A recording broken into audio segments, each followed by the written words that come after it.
red, Yeah. and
Hello, good afternoon, everyone, and welcome to this session on the implications of the EU carbon border adjustment mechanism for African countries. I'm delighted that we have a very distinguished panel to discuss this issue, and I'll make some brief introductions in some of the bios and so on in the program. But on my immediate right is Ambassador Mumbi Peter, or permanent representative of South Africa to the WTO. Ambassador, thank you for honoring our invitation and welcome. And next to her is Dr. Stephen Karingi, Director, Regional Integration and Trade Division at the UN Economic Commission for Africa. On my left is Dr. Desne Massey, who has joined us at the London School of Economics, and delighted to welcome you as a colleague, Desne, but also in your other role as Chief Strategist at IC Publications. And then to left of Desne is Colette van der Ven, who is CEO of Tulip Consulting here in Geneva. We are going to try to make this session as interactive as possible. And so, of course, there are no presentations, but we would start with altogether we'll have 3 rounds. Firstly, some questions that I'll put to the panelists, and that will be followed by some discussion among the panelists, and then we'll open the floor for questions and comments. But let me give some background to this report, which, by the way, will be available somewhere in the room. I do believe there will be a number of copies somewhere in the room, so you could help yourself to the report. But let me give you some background to the report and what it contains and issues that it tries to bring out. We were approached by the Africa Climate Foundation, approached us at the London School of Economics, Vioslawji Institute for Africa, to see if we could work with them on a report that would assess the implications of the CBAM for African countries. And we took on the assignment and worked towards producing this report, which has, from the outset, we decided that the report would have an economic channel and a legal channel. In the economic channel, we thought that we would undertake some modeling to look at what the implications of the CBAM would be for African countries. And essentially, we adopted 2 modeling techniques. CGE modeling to give us some aggregate overview for the whole of the African continent in the context, of course, of the global economy. And then we used a new quantitative trade modeling technique to look at what the implications would be at country level. And as you would see, as you flip through the report, that we bring out results at the aggregate level and also results at the disaggregated level. We looked at a variety of scenarios, 6 scenarios in all. I'm not going to go into all the details, but essentially at a relatively low carbon price and at a higher carbon price, we looked at full coverage if the CBAM was to cover all products that traded with the EU, or if it's only confined to the ones that have been prioritized for the introduction of the CBAM. We also looked at a scenario where other countries follow the EU, and for this we were quite prescient because shortly after a report was published, the UK, for example, initiated public hearings on its own version of the CBAM. We know that there are discussions elsewhere among G7 countries in relation to adopting a similar version of the CBAM. I should also say that the results that came out were relatively modest. They seem as such at first sight. Just to give you one aspect of this, that we found that the hit to African economies would be about 25 billion. Um, in the large scheme of things, some may see this as a small hit, but in the African context, of course, that means considerable effect on our economies, given the size of our economies. We also found that African countries are more vulnerable to the CBAM, despite relatively small volume of trade with the EU, but more vulnerable because the products in particular that in the CBAM have a higher carbon content for African countries. We also found that there's an element of trade diversion that likely that the products affected would see more trade between Africa and countries like India, China. So element of trade diversion that also came out of the analysis. And then lastly, on the economic channel, we also found that the actual impact of the CBAM in terms of carbon emissions will be very modest. And so we wondered what was the point of undertaking this exercise if the initial impact would be so modest. That also is covered in the report.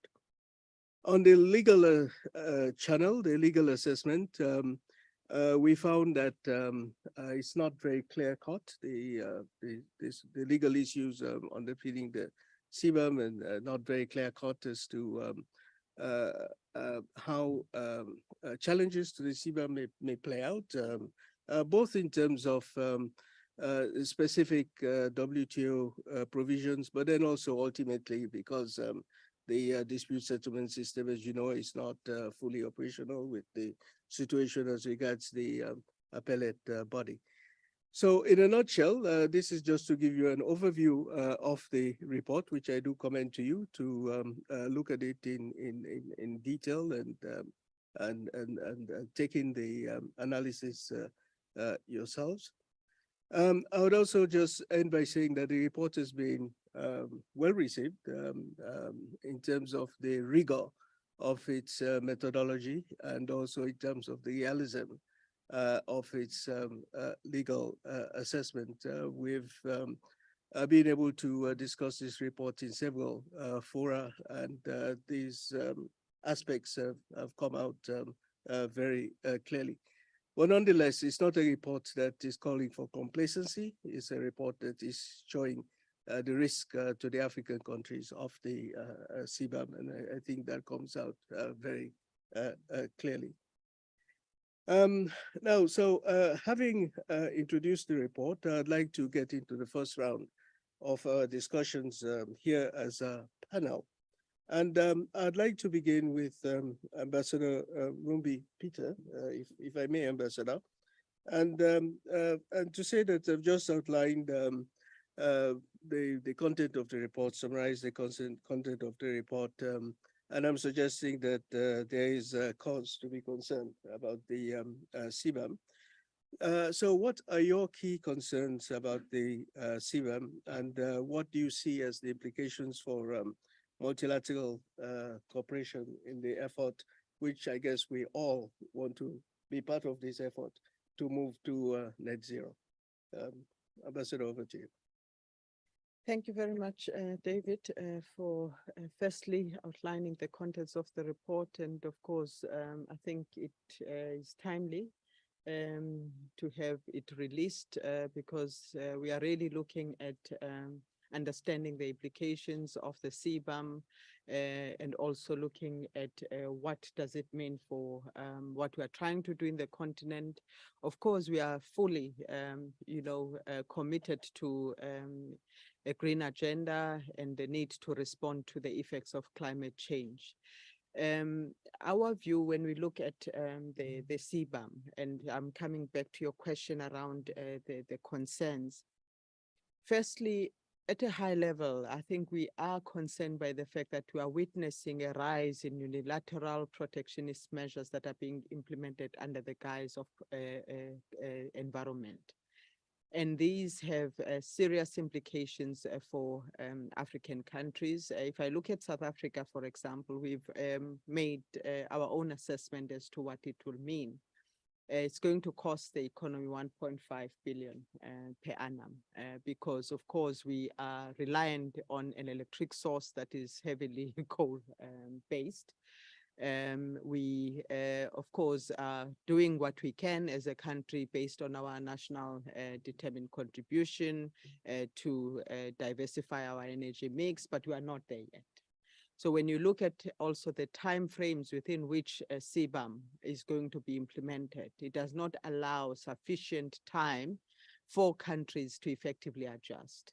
From the 1st of October, countries have to report on the basis of their embedded emissions. Of course, we do have systems as a country. We have a carbon tax, so we are doing our part in terms of trying to reduce, the carbon content in our production. So all of that is already implemented. Two, of course, there is a system to try and assist the industry to also report on the carbon content, but this is administratively quite heavy. For many industries. So the administrative burden, the costs associated with this is quite huge. We do foresee that our products are going to lose competitiveness, especially when we look at the areas where we have the biggest exposure into the EU market, which is the iron and steel, cement, of course, and then aluminium, because we are not talking at least yet about indirect emissions. Aluminium, we export 40% of our production to the EU, but at least as long as indirect emissions are not included in the CBAM, aluminium is relatively okay. But the moment indirect emissions are included, then there is a significant impact that we will see. So there is a trade-related aspect that we are concerned with. Loss of competitiveness of our export is an issue we have concerns with. But also thirdly, even though CBAM will come into effect in 2026, the issue for us is that the reporting requirements are starting now. And we are anticipating that for those companies that are not able to report on their embedded emissions, we are likely to see disruption in supply chains because, of course, the importers in the EU would look at those who are able to already comply and have systems. So the impact in terms of investments, the impact in terms of supply chains, at a time when we really would want to have our continent industrialized. And if you look at the continent, we're still relatively located at the lower end of the value chain where we are suppliers of raw materials. So we are concerned, and we do believe that there is a need for global cooperation, and we have been engaging with the EU in the context of the WTO, but also there are bilateral discussions with the EU to look at how we can address the unintended consequences of the CBAM. We do believe that the approach to punitive measures rather than cooperative measures is probably something that requires multilateral discussion and multilateral conversations. Because in our view, all of us have to recognize that we have to move to a low carbon economy. There's no contestation about that. So the fact that we have concerns around the CBAM is not to question the need for any member, for that matter, to take measures that are required for that member to respond to its climate objectives. However, our view is that we need a multilateral solution, because when we implement measures unilaterally, we implement arbitrary measures, we implement measures without taking due regard on the impact of those measures to other trading partners, then that is where the challenges will be. So we're really hoping that through the CTE, or Committee on Trade and Environment, there can be a multilateral discussion, including as we are preparing for MC13, to see if we can build a global consensus on the best approach based on cooperation that we can look at. And of course, the aspects that we think will be important for that global cooperation would be aspects around finance, aspects around technology transfer, aspects around capacity building, including assisting developing countries to be able to build their own systems of reporting the embedded emissions. Thank you. Thank you very much, Ambassador, for this response. Of course, you've emphasized the importance of multilateralism, which incidentally was one of the issues that came out very strongly in the leaders' declaration coming out of the Africa Climate Summit. Also, you've, I think, been very specific in the areas in which the CBAM will impact South Africa as a EU trading partner. Thank you so very much for that. Let me turn to Colette van der Ven. And Colette, you, of course, had a lot to do with the legal analysis of the report. But I wonder if you could tell us what, firstly, what are the status of the challenges to the CBAM here at the WTO? The current status of the filings, what is the scope for African involvement in this? Indeed, one of the recommendations of the report is that African countries, perhaps in concert with others, could use the WTO dispute settlement process to look into this further. So perhaps you could give us some insight into these aspects. Absolutely. Thank you very much, David. Hello, everybody. So I'm one of the authors of the report. I drafted the legal section. However, I am not going to bore you and talk about different provisions and the likelihood that CBAM would be violating those, because that, I think, would put all of you to sleep on a Friday afternoon. But I am going to talk a bit about the context and a bit about our key findings, starting with where we are right now. So in the report, basically, we looked at the legal angle, not necessarily from a suggestion that the African group should take CBAM to the WTO, but more from the perspective of, should there be an interest in doing that? Here are some potential weaknesses of the CBAM that might be interesting to examine under different provisions. That report was written a couple of months ago. In terms of where we are now, there has been, especially in June, some suggestions that India was interested in taking CBAM to the WTO, and that it was specifically interested in building a coalition with other countries that likewise wanted to do this. And there they highlighted Taiwan as well as South Africa, but I'm sure the ambassador can illuminate us on where that stands right now. But that is all that I've seen that came out of this.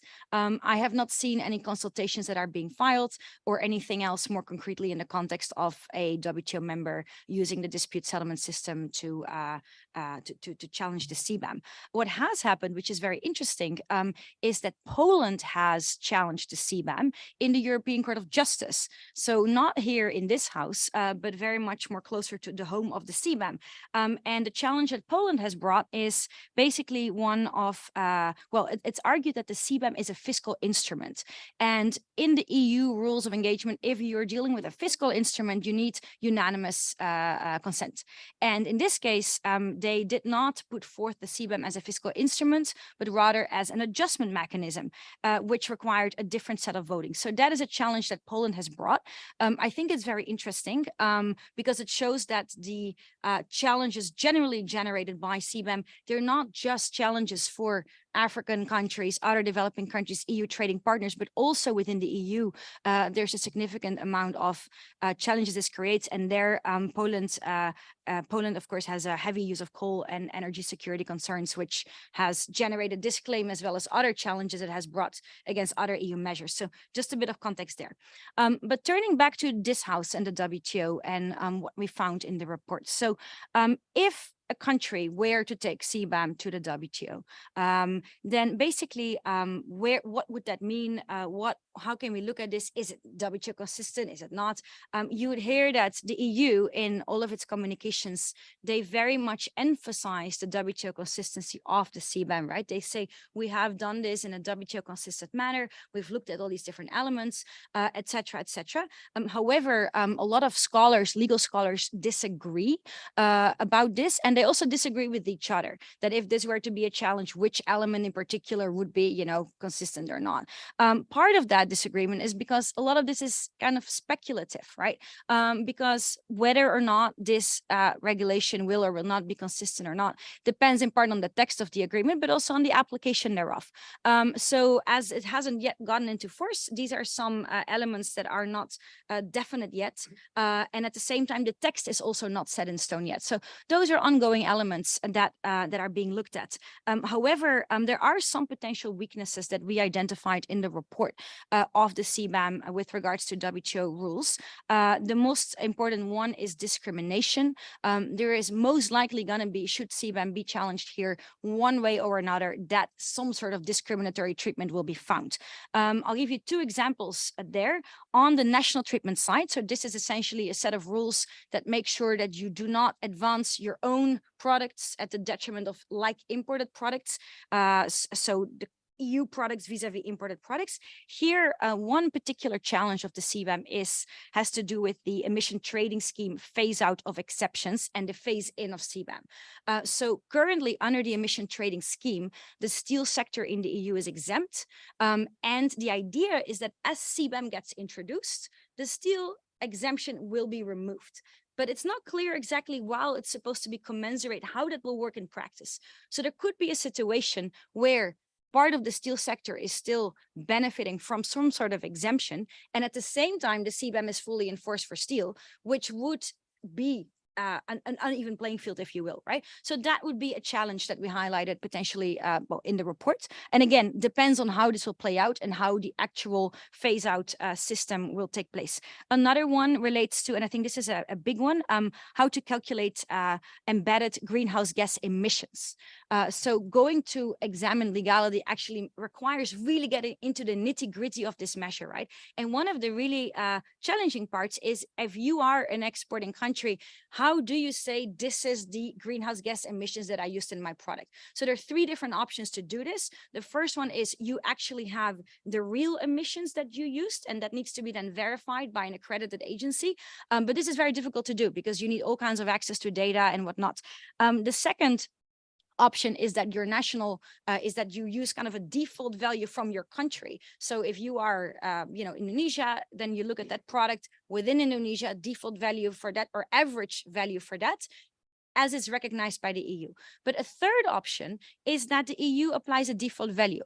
And that default value is based on the 10% worst producers in the EU in that sector. So this is essentially adverse inferences, right? And under existing jurisprudence, this is not something that's automatically allowed under WTO laws, right? So that's something that must be looked into. Again, here, the extent to which that will happen will have to be seen, but there is a high likelihood that quite a bit of the products coming in are going to be slated with default values, especially given the implementation regulation that just came out a couple of weeks ago and the enormous complexity of filling out, and the ambassador alluded to this, but the Excel sheets and other things, making it very difficult to actually have real emissions used. So that is a weakness. The battlefield will likely be in Article 20. So those of you familiar with the WTO rulebook, you know that under Article 20, you can justify otherwise WTO inconsistent measures for a number of different reasons. There are two provisions that would enable you to become or to get the measure within the scope of Article 20, including if it is necessary for the protection of plant life, health, animal life, health, etc., as well as if it is related to the conservation of exhaustible resources. And one of those will likely be triggered by the CBAM. Now, the challenge of Article 20 and the exception clause would be in, as they call it in legal parlance, the chapeau. So not only do you need to be within the scope, you also need to be sure that the measure is not basically arbitrary or unjustified discrimination or disguised restriction on trade. And I'm not going to go into all of the legal nitty-gritty, but essentially here also two elements stand out from our legal analysis. One is the fact that there needs to be a rational connection between the discrimination and the objective of the measure. And basically through the CBAM, the EU is essentially dictating that countries must adopt very similar measures, carbon pricing, if you will, in order to be exempt, right? But if you have another measure in place that's extremely effective for the environment, say you have banned, I don't know, coal use in electricity generation, that is not going to get you off the hook, right? So that could potentially be discrimination not rationally connected to the objective, right? Another one, and this will be my last one, is basically there's also language in the chapeau that countries where well, measures are not applied in a manner where arbitrary or discrimination or just unjustifiable discrimination can take place in countries where similar conditions prevail.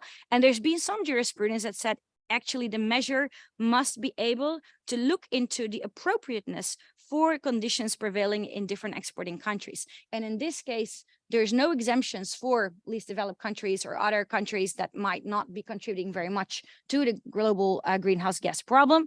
And the fact that the measure doesn't enable looking into the appropriateness of this for differently situated countries could be another potential weakness of falling within the Article 20 justifications. So that's on the legal side. If I can just add one more thought on that, basically legally or the litigation side on this, leaving that alone, there's also some non-litigious ways, and perhaps that will be a much more effective way in which the WTO could be involved in finding ways to address the impact of CBAM on developing countries. And in the report, we looked at potentially better leveraging the rules of the TRIPS agreement, enhancing technology transfer on environmentally sound technologies to facilitate the transition in developing countries, LDCs, and ensure they have at least the access they need to those products and technologies. And there's also what I wanted to highlight very interestingly, the African group submitted principles on the guiding the development and implementation of trade-related environmental measures just a couple of months ago. And there are lots of interesting suggestions on what kind of principles need to be guiding the conversation that will focus on trade, the environment, and incorporates the development angle in it. So that would essentially mean if we have that approach, then a measure like CBAM will also be including implications for developing countries as we discuss it in the Trade House. Thank you.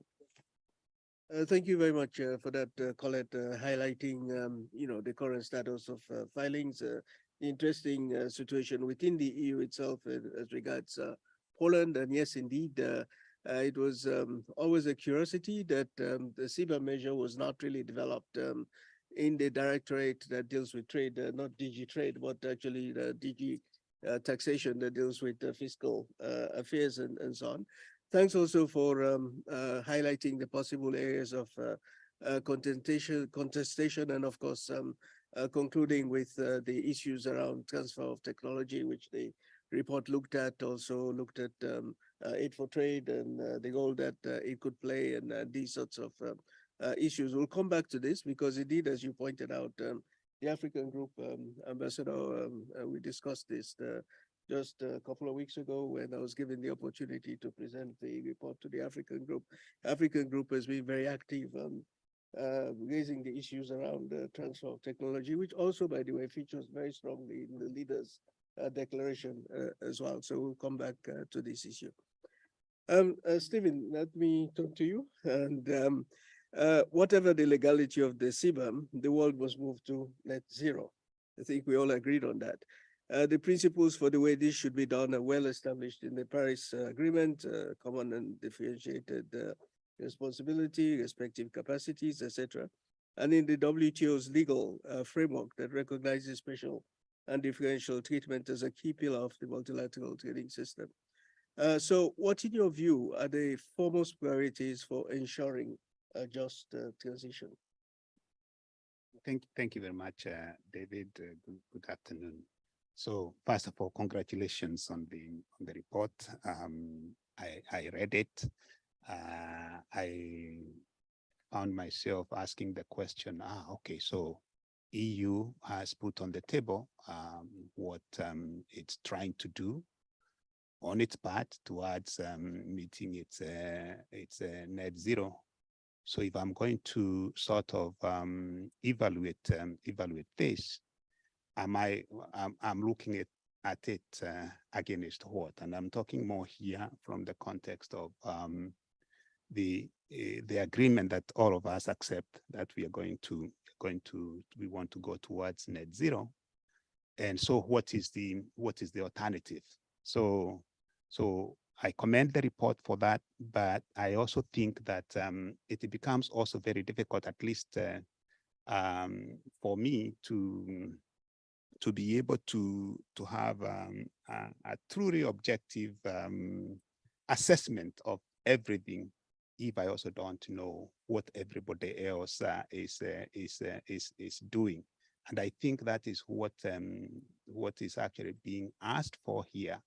That okay, so if we say we are going to do this to move towards net zero, is there a way either we can coordinate or we can work together so that we do not end up creating maybe market distortions that we think we are solving? We end up creating market distortions, or end up actually disadvantaging some countries against others. And I think that is what some of the findings were trying to show. But I think this is a critical question that I think the research community we really need to look at. Having said that, I think if I was to think of the priorities, I would want to think of the priorities first by asking myself what the opportunities the challenge of climate change offers. And I think all of us accept that in dealing with climate change and moving towards net zero, there are actually opportunities for Africa, especially as we look at the new technologies that are being developed towards dealing with climate change, because Africa happens to be a good player or a major player in terms of the provision of the critical minerals that will be required in that fight against climate change. So, which means if I was going to prioritize on the basis of the opportunities, I think then the first thing that comes to mind, I think it has come from the ambassador and Colin, is basically access to technology. I think access to technology that will allow African countries to be able to take advantage, and of course other developing countries to take advantage of the new opportunities that are being offered in the means to address climate change through renewables. That I think is one of the priorities. And we know in this house that question of access to technology, especially in relation to environmental goods and services, has actually been an issue that has actually been canvassed a lot. But I think that would be, for me, I think that would be the topmost priority. It has been there. This issue has been there on the table. Maybe now is the time to make it happen, so that at least it also allows everybody to benefit from the collective action against climate change. Of course, with that comes to the issue of finance, because you will need a lot of investments even if you get this technology, you'll need a lot of investments to be able to translate those technologies into something that can work. So then the second priority is that one of finance. Again, conversations about climate finance for adaptation and mitigation has again been there. So it's not that we do not know what we need. This early on was seen as a priority. I think it remains a priority. Reading through the report, I saw the idea that the revenues that are going to be collected from the CBAM are going to be used for in two ways, helping LDCs and seeds to be able to overcome the challenges for trading that come out of the CBAM use, but also they'll also be invested in innovation. So, which means there is that recognition that finance and associated finance for the investments required is a critical priority. The third priority for me, I think, would be on the fact that it has been agreed that the realization of carbon credit markets is something that the international community now seems to agree. And for Africa, there is a huge opportunity for the continent, not only just from the carbon sinks that are there, but also investments that can be done to take advantage of the carbon credit market. So an opportunity, a priority that exists then. My third priority would be, how do we develop this carbon, maybe the regulatory framework, legislations that be support to the African countries in doing the legislation that they need for them to be able to build these markets. I think a few days before the Africa Climate Summit, I saw Kenya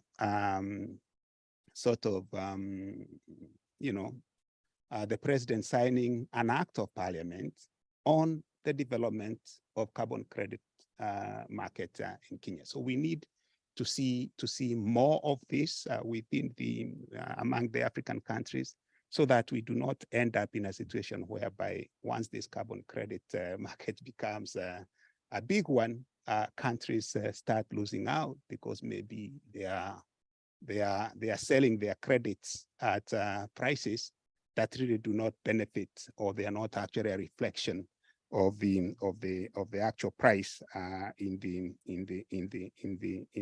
markets. So that would also mean having also credible registers for these carbon credits. And I think Africa is already working under the African Carbon Market Initiative on the establishment of this register. So those are three priorities that I see. But I also had this question, and maybe the legal team here can help me understand. Reading through the report, I saw the process that was used to come up with the CBAM. And at one point, the LDCs and seeds were going to be carved out. But eventually, they ended up being part of, they're going to be submitted to the same. So how does this relate to the duty-free, quota-free market access? Now that even the way you have done the analysis, you're having a tariff equivalent when it comes to assessing, the implications of this.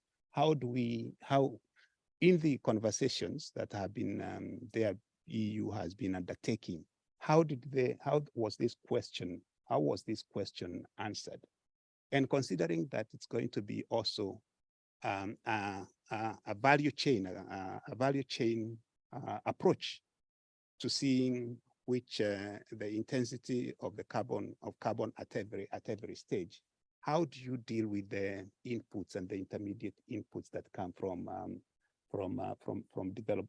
LDCs in particular? Of course, the other developing countries matter, but I think on this specific question about the duty-free, quota-free market access. So that's just a question that I'm putting on the table. Thank you. Thanks very much, Steve. We'll come back to that. And I see actually Colette is, from her body language, is ready to give that a go. So we'll certainly come back to that question. But thanks for highlighting these issues around the just transition. The last point you made about the LDCs and the seeds, that actually the EU did consider giving them an exemption, but then they ruled against that. And that also, there's no guarantee from the EU that the proceeds from the CBAM would actually be used to fund the transition of the LDCs. What is very clear is that it will go into its own innovation fund. But I think also you highlighted the issues around trade market distortions, trade diversion, which I think comes out not only from our own modeling, but also UNCTAD has highlighted the same issue. You've put a lot of emphasis, as others have, on technologies and the technology transfer frameworks and so on, of course, on finance and the role and scope for coordination in credit, carbon credit markets or carbon voluntary markets. So I think we'll come back to all of this. And indeed, on this last point, I think, Disney, you were an expert in this area. So let me put this question to you that, of course, you have done interesting work that identifies loopholes and failure in the operation of voluntary carbon markets in the African context. So what were your findings and how would voluntary markets be made more effective as one element of the just transition, keeping in mind what Stephen has just been saying about the need for coordination and so on? Yeah. Absolutely. Thank you very much to my fellow panelists. There's a rich amount of information to pick up from here. And certainly, I feel like handing over the baton from Honorable Karingi on the matter of carbon markets, because really, as I see it, carbon markets are kind of the crux of this, but I'll get to that. So before I talk about the research and the investigative journalism that I've been doing on the carbon market, I was supported by a grant from the Pulitzer Center. Let me go back and just explain why I think that carbon markets are so important to the discussion today, bearing in mind what the other speakers have said. Carbon markets are, I think, quite fundamental to the idea of the CBAM, because the EU is contemplating that the CBAM should reinforce the European government-run compliance market, the emissions trading scheme, with a view to phase out free allowances under the scheme and therefore reinforcing the market, of course. The European ETS is the world's oldest and most developed scheme. The market cap of that is $750 billion at the moment. And importantly, as Honorable Karingi mentioned, carbon credits should be seen as a form of climate finance. And that is particularly important given some of the other injustices that have been highlighted here. Of course, you had Honorable Golo Kenawendo came to the London School of Economics earlier this year and spoke about the fact that the amount that African countries are receiving in terms of global climate finance is really a very small proportion. And I think the kind of discriminatory issues under the global carbon markets will only make this even more problematic for African countries to catch up. So the EU ETS was established almost 20 years ago in 2005. So of course, I think, as others have said, we understand that there's a climate emergency.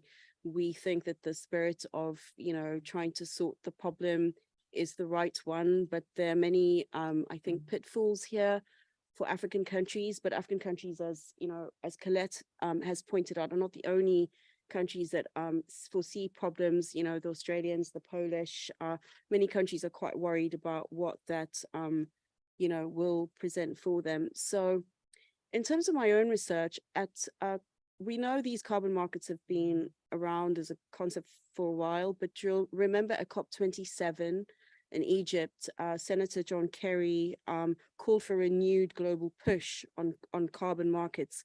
And one of the efforts in the African setting, as Honorable Karingi pointed out, was the establishment of the African Carbon Markets Initiative, also at COP27.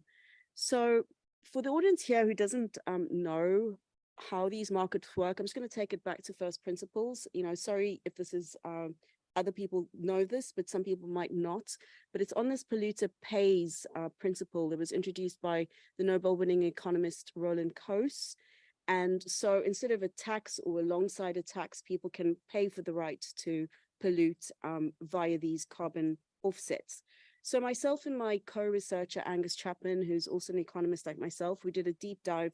We did a global survey looking at the state-run emissions compliance schemes, looked at the EU situation. The US is quite fragmented, as one would expect, because run alongside Democratic and Republican lines. Republicans, some of them question whether climate change even exists. So the atomization there is to be expected. Then, of course, China and the UK established their government-run schemes in 2021. No African countries yet have a compliance scheme, but obviously, as the Honorable Ambassador pointed out to us, South Africa does have a carbon tax. But now with this African Carbon Markets Initiative will do is that it will start to scale voluntary carbon markets on the continent. And within that already, some countries like Zimbabwe have recently become more assertive in terms of that. And these voluntary markets is actually the site of where a lot of the global action is right now. And the credits that are issued privately as well by firms, which there's a bit of an oligopoly happening in this market. And I think the important thing to note is currently the value of the voluntary carbon markets is only $2 billion. Okay, so that's not a very big amount. But Rich Gilmore for Carbon Growth Partners in Australia has pointed out that for all the emissions in the world right now today, if we had to have the commensurate amount of offsets, we only have enough offsets in circulation for 1 week, right? So that is significant if you think about the fact that what the EU is planning to do is from now to the end of the transition period, there's obviously the initial, I think 6 industries that are being brought into the remit of the CBAM. But then what happens after that, right? I mean, do we even have enough credits? Will we have enough credits to actually offset what's being contemplated here? At the moment, there are 2 leading firms. One is Gold Standard, based here in Geneva, that issue carbon credits. The other is Vera, and they hold 75% of the market share because they issue many of the UN Red Plus forest credits. But that has come in a lot of controversy. I don't know, I'm sure many of you have seen in The Guardian and Dezite recently, people saying these credits are worthless because it's really difficult to calculate whether you know, a project would have gone ahead or not, if a tree would have been cut down or not because of the carbon credit. So this is an idea of additionality, and Gold Standard won't issue Red Plus credits until this is solved. So this comes to how we actually, this is important because how we're going to actually scale African credits if there are already these controversies in the European market. The voluntary carbon market is so small. The only kind of projects that are a bit easier in terms of methodology is these clean cooking stove projects that you hear about a lot. In fact, when you look at a lot of these carbon credit companies, they're either planting forests or they're doing cooking stoves, and there's not a lot of variation beyond that. Now, in terms of the injustices and discrimination, roughly, I'm using just average market prices, carbon pricing, roughly a credit on the EU ETS is $100 and an African carbon credit is $10. So an EU credit is worth 10 times more, right? So this is also, I think, one of the reasons that we've seen African leaders calling quite robustly for a global carbon tax following the Nairobi declaration, because the thing is, the reason that we're in the situation where we've got emissions trading schemes and voluntary carbon markets, because there's been the lack of a global political will to issue a global carbon tax. Now, I'm not an expert in carbon taxes, but you know, I think the problem with the voluntary market as well is that it's being traded on the open market, on financial markets. So it's very volatile because speculators, people who just want to make money. So I'm seeing a lot of people who invested in crypto are invested in carbon credits is another thing that I've seen as well. So in some ways, these speculators help the market to scale, but obviously you can't have something as important as global climate policy at the vagaries of, you know, financialized speculation going on. So there is some important work being done on the regulatory front globally. Here in the UK, there's which is a global body called Integrity Council for Voluntary Carbon Markets. Again, it's sort of one of the Mark Carney offshoots, and also the UK government Department for Net Zero is funding the Voluntary Carbon Markets Initiative. And the point that they're trying to do is to find, you know, actual methodologies that we can measure these things properly.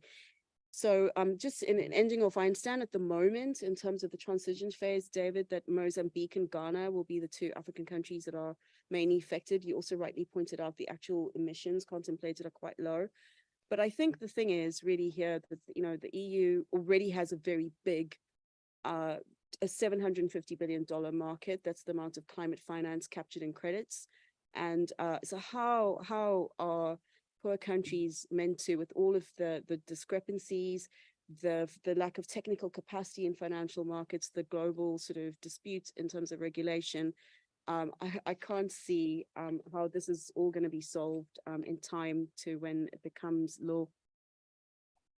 Okay, great. Thanks for giving us that overview and indeed emphasizing the problems with carbon markets, pricing, financialized speculation, issues also regarding, of course, the small size of the market at this present point in time and so on. I think again, some very interesting insights here as we think about the carbon market and how it could be applied in the African context. Now, I think two common issues have arisen. One, of course, concerns technology, which I want to come back to, and want to get some more from you, Ambassador, on that. But then Stephen also raised a specific question, which I'm going to throw to Colette. So Colette, maybe if you could take that first. And then Ambassador, if you could perhaps highlight why the African group has put so much emphasis on technology in the CT discussions here, but in other WTO bodies. I counted, I think, 5 papers on technology, on technology transfer in relation to trade facilitation, in relation to agriculture, general principles. Clearly the African group has been doing it so much. And I'm also looking at Ambassador Carr, who's here, and I know that the group has been working on this. But if you could highlight why you put so much importance on it. But Colette, you first. Thank you, David. I think it's an excellent question that Stephen raised. Maybe first I'll give a little bit of context about this process, and then I'll go to the legal side of things. So indeed, there was at one point a proposal made to exempt least developed countries from CBAM coverage, and it was discussed in the parliament.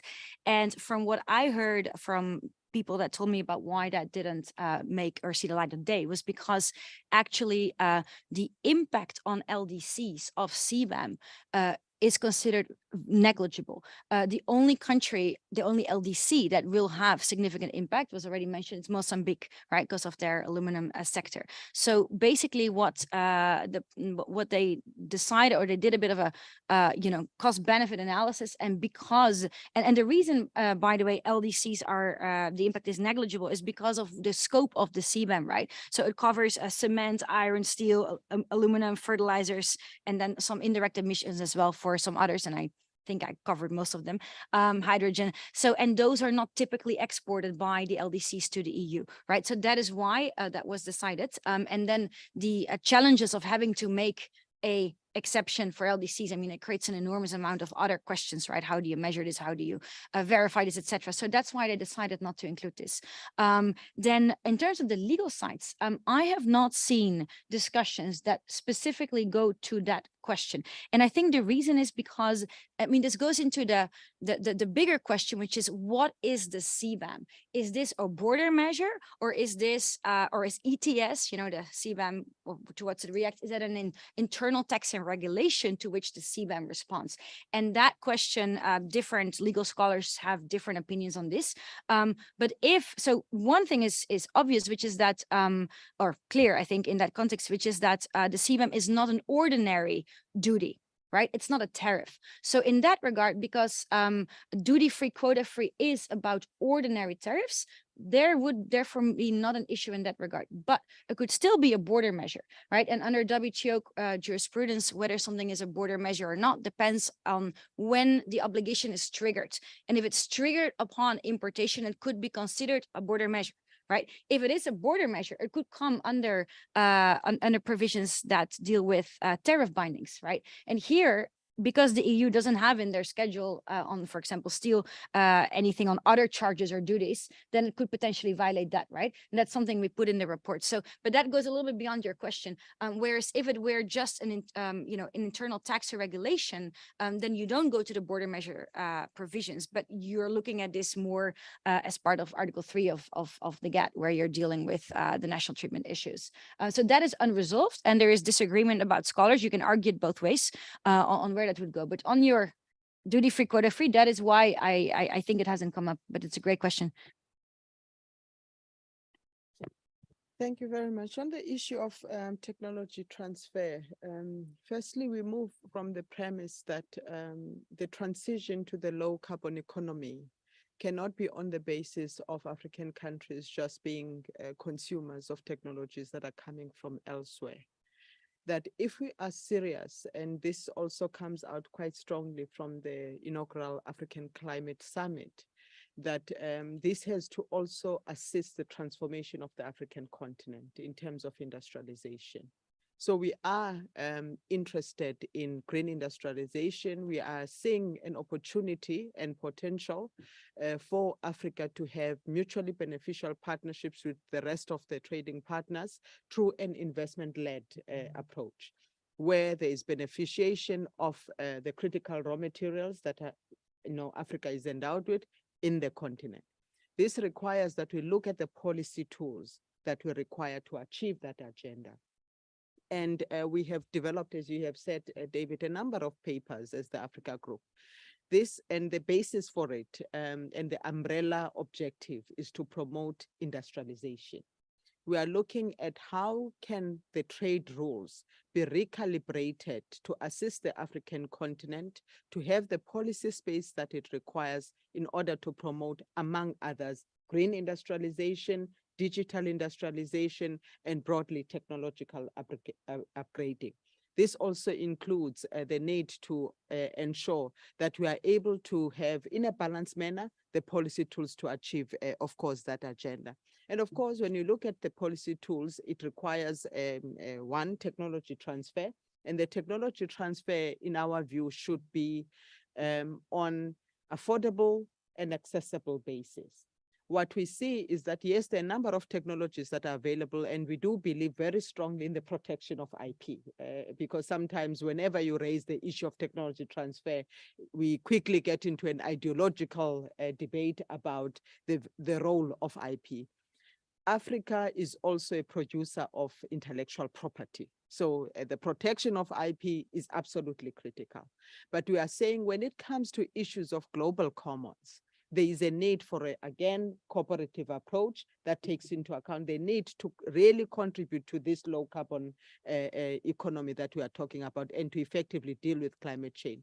And if you are to deal with climate change, it's not helpful to only have mechanisms and measures in one part of the world, because unfortunately, climate change cannot be only contained in one region. Regardless of one region coming up with good measures to protect itself, ultimately, it's only going to be solved through global cooperation. And if we want to have effective mechanisms where Africa has access to the requisite technologies for adaptation, for mitigation, then it means that we need to come with a framework that will, one, recognize the fact that we have functioning market-based instruments for technology transfer. So we are not questioning the fact that voluntary licenses and all the, including trade, could be a mechanism for technology transfer. But we are saying, we've seen in the context of the pandemic, for example, so on all issues related to global commons, there is always market failure. And where there is market failure, then governments need to come together to look at how do we incentivize the private sector to share these technologies at affordable as well as accessible basis. So we believe that the multilateral discussion is important, which is why we have put together these papers to say, in the TRIPS Council, we need to look at this question. In the Working Group on Technology Transfer, we need to look at this question. In the Committee on Trade and Environment, it's an important question, but it's also an important question when it comes to how do we position our agricultural sector to also be able to adapt to the changes that are currently taking place in terms of climate change. And of course, again, technology is important in that regard. Thanks, David. Much for that, Ambassador. I think you've made the case very, very clear why this is such a central issue, and I guess why also panelists have touched on this. Before I open the floor, I'd like to turn to you, Desney, just to ask what would be your 2 or 3 recommendations as a carbon market evolves in the African context? Thank you, David. One point I forgot to mention because I was worried about going over 7 minutes was that that the EU ETS does not allow African credits to be sold in the EU ETS, and I'm going to get to that in my recommendations because it's really important. So the first thing I would say is fair pricing, obviously, because some people say the EU credits are more expensive because they're more carbon intensive, given that there are more emissions in Europe. And also maybe that they capture the, the regulation and the infrastructure that's required to produce those credits. But then if the African credits are cheaper because there are less emissions in Africa, surely there should be some sort of subsidy in terms of climate justice then to bring those credits up to an equivalent level of $100. So I'd say like that the African credits should be priced then at $100, given that they have less emissions. And then in terms of the point I made about the African credits not being allowed to be sold in the EU ETS, we need an open market on the compliance scheme and the VCMs, which like a kind of free float to allow people to trade those things on an open global market, because we all have small vulnerable economies. And then the other recommendation, so I just have 2 more. The other would be to have an African Union ETS. As we're moving towards AFCTFA, that could be another way in which Africans could cooperate and share technical capacity, as well as just scaling together. And then obviously, I think the one problem that we do have is maybe financial sector market knowledge. So technical capacity building is going to be key to make the VCMs work. So could you maybe partner with African business schools to do that kind of training that is needed, especially for the calculations? And I'd say also that Africa should get its own carbon issuers and registry, because the issuers are all, either in Europe or in the US. Thank you. Well, thank you very much for that. Well, without further ado, let me open up the floor. We only have about 15 minutes left, and I know that, yes, several hands, already seen. I'm going to start with Ambassador Ka. Yeah, you have the floor now. Thank you so much, David. It's good to see you, and thanks panelists for a very insightful engagement, and thank you for a very informative report. And of course, in my mind, the overall implications of CBAM in the EU for our countries are quite significant, as the panelists have been all sharing with us. And we also learned from the report also that there are opportunities for sustainable development, economic diversification possibilities, as well as climate action. But I think the trade impacts still remain a huge unanswered concern for our member states. We rely heavily on exports, particularly in agriculture, minerals, and textiles. So the CBAM, in most countries' mind, may impose additional cost for our exports in the European Union, and our products are already not very competitive, as the statistics that have been said. They will further be less competitive, in some analysis. So how can we meaningfully mitigate these negative consequences? I think more clarity is needed as we grapple with the elements of CBAM for our respective countries. The other reflections that I had is around green investments and infrastructure. And I think Ambassador Holelawa touched on the increasing importance of industrialization to drive value for our countries and to begin to see European Union manufacturers to locate manufacturing across the African continent. And based on that, will introduction of a CBAM then provide incentives for African countries and drive EU to sustainable, impactful, and meaningful investment in green technologies and infrastructure rollouts for our countries and scale up localization of industrialization or industrial and manufacturing in our countries. Will CBAM for us begin then to increase or to accelerate locating value-driven, smart, and green manufacturing that will adapt cleaner, scaled-up production and production processes and products, and help us also improve energy efficiencies and reduce greenhouse gas emission? I think it's a question that that is in my mind that I would like to hear some perspectives. Will CBAM facilitate enhancing competitiveness among us towards production of our natural resources and raw materials at home, and augment the skewed dynamics of imports and exports and consumerism, which again, Ambassador Khalilawar touched on, that seem to, and also provide a better access to global markets and attract European Union's stepped up foreign investments. Lastly, the other aspect is around meaningful capacity building and technical assistance to facilitate implementation measures to comply with CBAM as we transition to low carbon economies. I also observe, David, that our member states, our countries, seem to have challenges of policy coherence and lack of step-up efforts on multilateral cooperation to ensure mechanisms of fairness, transparency in our economies.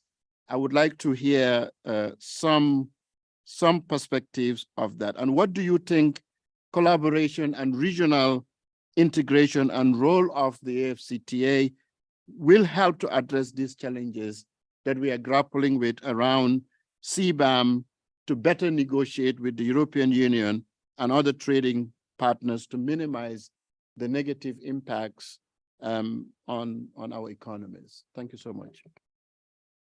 Sure, Ambassador, what we'll do is we'll park the question, we'll take others, and then would respond. Well, mostly these questions were directed at you, Ambassador, and also at Stephen, I think. Yes, please. Many thanks, Xavier Van den Bosch, for the European Union. So many thanks for organizing this session and for this exchange. When you publish, or the authors of the study published the report, I think it was back in May, it did attract a lot of interest for this economic analysis conducted to answer these questions. What would be the implication of the EU CBAM on African countries?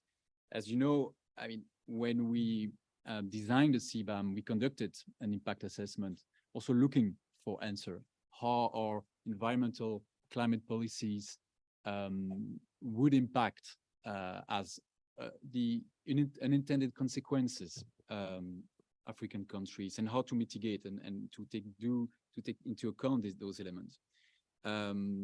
We have also, throughout the legislative process, it has been a major point of discussion also among co-legislators and in the European Parliament.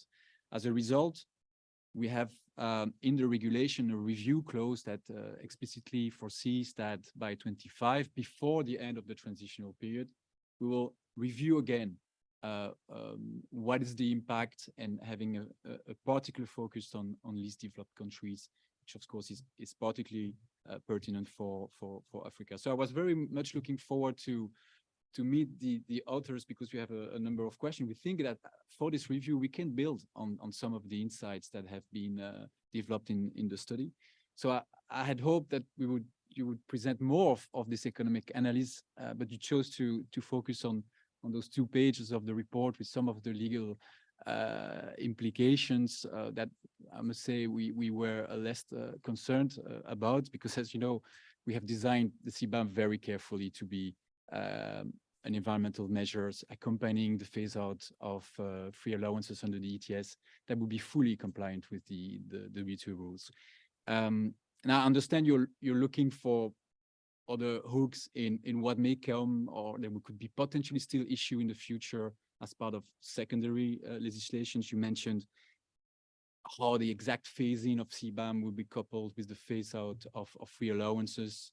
You mentioned the use of default values as an alternative to the actual values, which is by design what CBAM is mostly after. I mean, I can only assure you that this will be done with the same care as for the regulation that has already entered into force. This will be done before the end of the transitional period. And we will also, of course, take into consideration what we can learn in the transitional phase. And as we have done for the implementing regulation for the transitional period, of course, consult all stakeholders and listen to all concerns to see how we can best address them. We have done that for the transitional period. We have benefited from many feedbacks that prove very instrumental to be as fair as possible, to limit administrative burden, and to ensure, of course, that there's no form of discrimination between the EU and third countries, but also between third countries. So, but let me go back to the study on the economic side, because I think it's a very important question that we look into this, and we think that it does provide some very useful insights on, and I think in particular the section where we see different impact across the continent, different countries which are, of course, there are obvious examples. We know all of Mozambique, for example, but it goes beyond. But it's not to say that the study does not seem to have some elements that are a bit puzzling to us, and I would like to raise. The first, it's something a bit general, but you mentioned there are 6 scenarios in the study, but only one approach is what the EU CBAM is, the one that has entered into force. The others are either an expansion in terms of vast expansion, I must say, of the scope, because you even take agriculture, which under no possible circumstances can be object of an extension of the CBAM, because it's not a sector that is covered by the ETS. And then you have also some of the scenarios don't take into account the carbon pricing in the EU. You model an implied tariff on the EU imports without considering that the EU industries will face what can be considered as equivalent as a tax. It's not a tax, but the ETS price. And I think this is a point that beyond the study is a major misconception of CBAM, to see it as a standalone measure,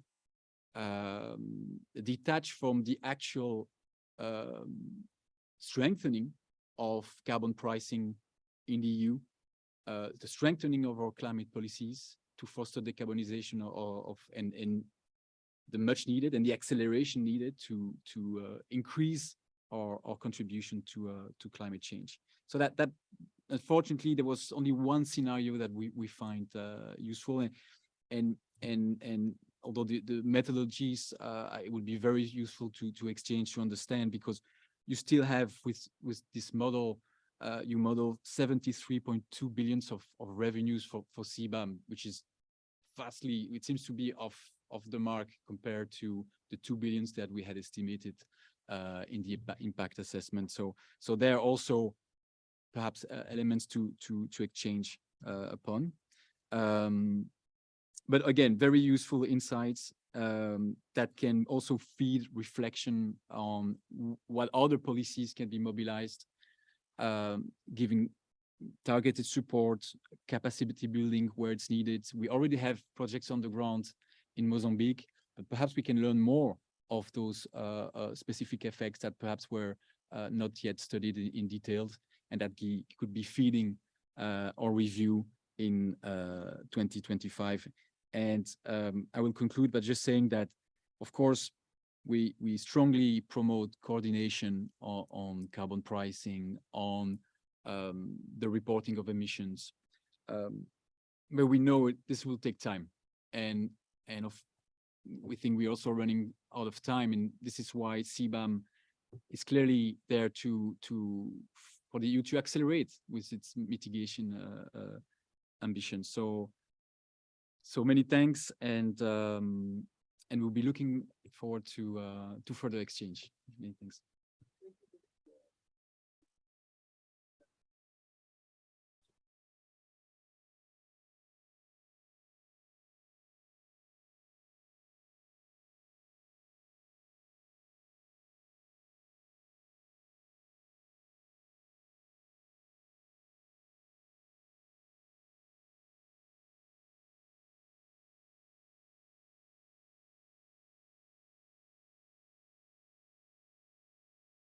Yes, sorry. Yeah, I think we could start with Stephen. Yeah, no, Yeah. no, that way, thanks. Yeah. On this last intervention by the EU, I just wanted to say, of course, I also completely agree. We are running out of time. I was in a meeting where somebody reminded us for the fisheries subsidies agreement, it took 28 years. We see what has happened to the depletion of our fish stock and things. Now, climate change, 28 years, oh, I don't know where we will be. But coming to the question that has been raised by Ambassador, just to say in one word that the two issues that you raise on trade and on industrialization, I think the AFCFTA provides us a very good pathway to deal with the question of the potential shock on the international trade. We want to trade with the rest of the world and also to go into the value chain, in the global value chain. But I think the potential that the AFCFTA provides us to use it as a shock absorber or as a different pathway is huge. And the potential for industrialization under the AFCFTA is enormous. Before coming here, I just came from a session where we are able to demonstrate that in Africa, we can actually pursue both climate ambition and our ambition under the AFCFTA. So if we can focus on that as these other issues are being resolved, I think we will be addressing the point that you raised. So maybe the presentation that David made to the African group, we should have made it hand in hand with what we presented today in the public forum, in one of our sessions in the public forum, because it does address in a good way that question. Thank you.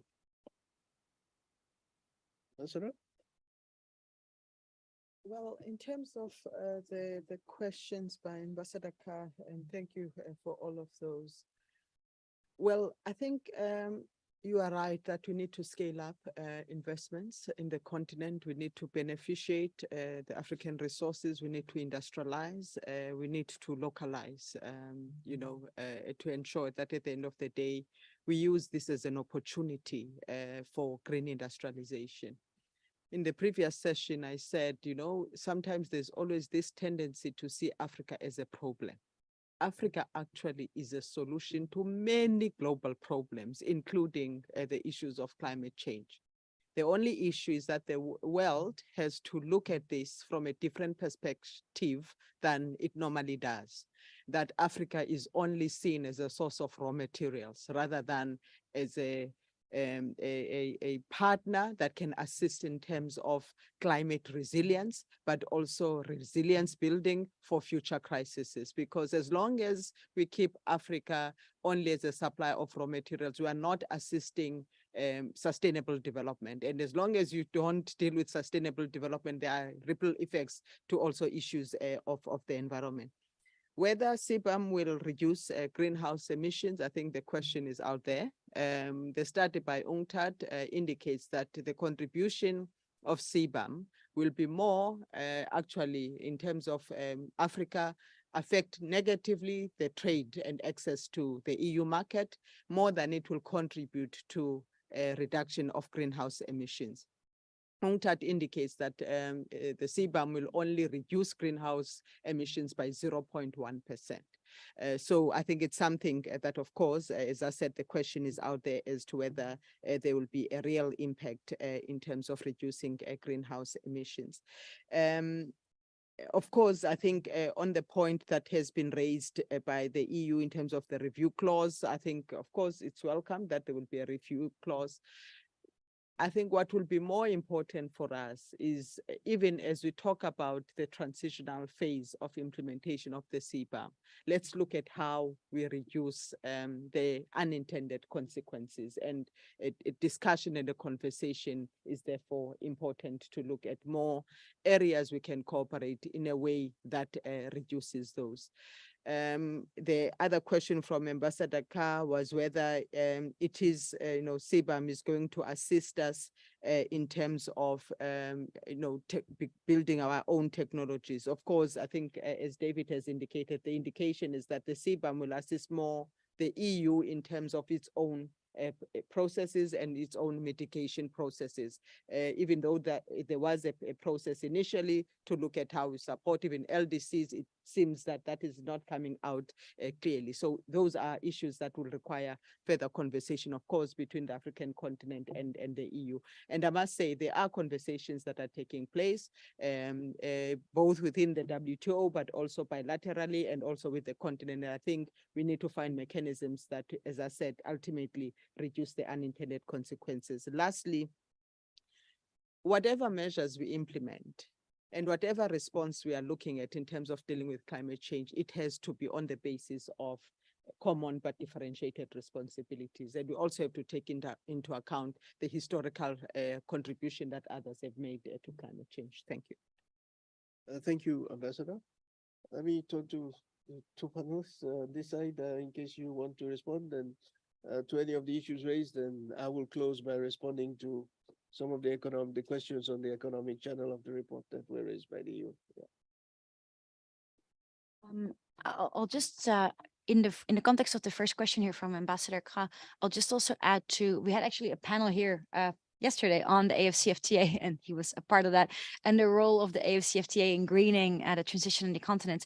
I think what's really critical in all of these discussions is a proactive and strategic approach that takes into account what the AFCFTA brings to this, where the value chains are, in what products, technologies, services the African continent has an advantage, and how those can be scaled up so that access is generated to where it's required.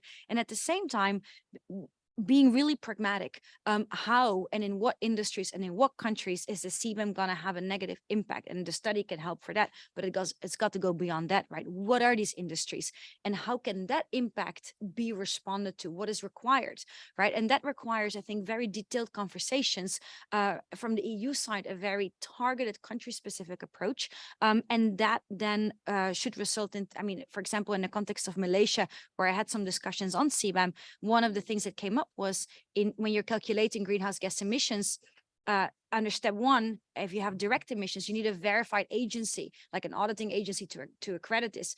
And can you develop those agencies at the African continent so that you don't depend on the ones in the list that are verified players in that field? So there's very specific thinking that needs to be done there. And I would really stress that element also, particularly in the context of the AFCFTA and the country implementation studies that I know UNECA is working on with regards to the climate angle. From the EU side, here I think there is a role to be played for trade and environment partnerships. You mentioned the EU representative, the Mozambique work, and indeed the EU has allocated $150 million for Mozambique to move away from imported coal in its aluminum sector towards renewable energy. And that is something very specific that's anticipating that energy is going to be also included in the scope for aluminum going forward. But these types of specific projects would have to be scaled up, and we would need to see many more of those across the board.